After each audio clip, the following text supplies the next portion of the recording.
మంత్రం జపించవచ్చా? మంత్రం జపించడం చాలా చిన్న లెవెల్ అండి. ఓకే, మంత్రం కన్నా ఆలోచన రహిత స్థితిలో చాలా గొప్ప లెవెల్. సో ఇది ప్రాక్టీస్ చేసినాడు మంత్రం అవసరం అనేది ఉండదు. నేను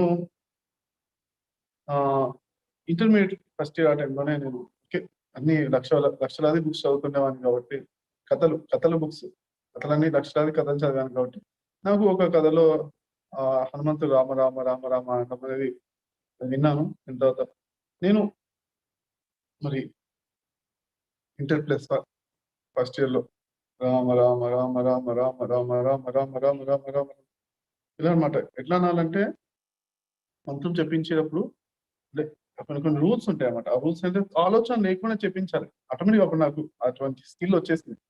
రామ రామ రామ రామ రామ రామ రామ రామ అన్నప్పుడు ప్రతి అణువును రామ రామ రామ రామ రామ అణువును ప్రతి అణువు రామ అనడం స్టార్ట్ అయింది అన్నమాట.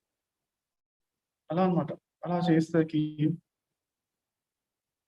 కొన్ని రోజుల్లో మంత్రం సిద్ధించిన అంటే రాముడు వచ్చేవారు అన్నమాట. ఎప్పుడు కళలోనైనా ఎప్పుడైనా రామ అనుకుంటే వచ్చేవారు.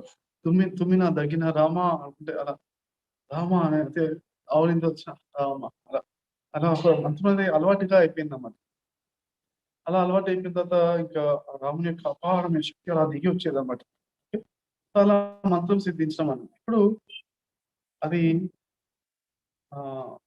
భుజకోటి సమస్తోత్రం, స్తోత్రకోటి సమం జపం, జపకోటి సమం ధ్యానం, ధ్యానకోటి సమం లయ. లయస్థితికి వచ్చేటువంటి ఇప్పుడు అవన్నీ అవసరం లేదు మనకి.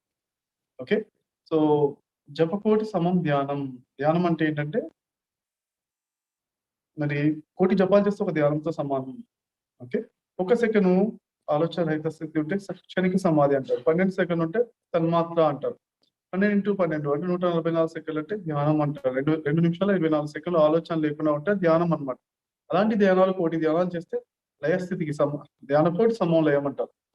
అంటే ఇంటూ 12, 2 నిమిషాల 24 సెకండ్లు 12 అంటే దాదాపు 29-30 నిమిషాలు ఉంటుంది. 30 నిమిషాలు మరి ఆలోచన రహిత స్థితిలో అలా కంటిన్యూ చేసుకుంటే సమాధి స్థితి. మరి ఆ సమాధి స్థితి లయ స్థితి అనమాట. కోటి ధ్యాన కోటి సమోలయం.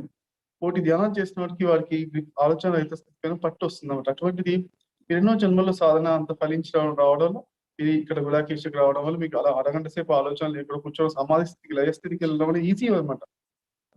జపము కోటి జపాలు చేసుకోవచ్చు. రామ రామ రామ రామ అంటే ఒక ధ్యానంతో సమానం. కోటి ధ్యానాలు చేస్తే ఒక సమాధితో సమానం. ఓకే, అటువంటి సమాధి స్థితి మీకు వచ్చేసింది. ఇది అల్టిమేట్ అన్నమాట. దీని లోపల అనంతమైన శక్తి మీలో సొంతం అవుతుంది అన్నమాట. ఓకేనా, మరి అంత లయం అంటే ఏంటి? లయస్థితి అంటే ఇప్పుడు జపం చేసినప్పుడు ఏంటి? రాముడు వచ్చేవాడని చెప్పాను. లయం అంటే నేనే రాముడిని అని తెలుసుకోవడం. నేనే నేనే తెలుసుకున్న స్థితి వచ్చేసింది మనకు. ఆ ఏకత్వం అనేది ఈజీగా తెలుసుకోవడమే. ఆ స్థితికి వచ్చేస్తున్నాం మనం. ఆ లెవెల్కి వచ్చేస్తాం మనం. ఓకేనా, ఆల్ ది బెస్ట్ ఫ్రెండ్స్.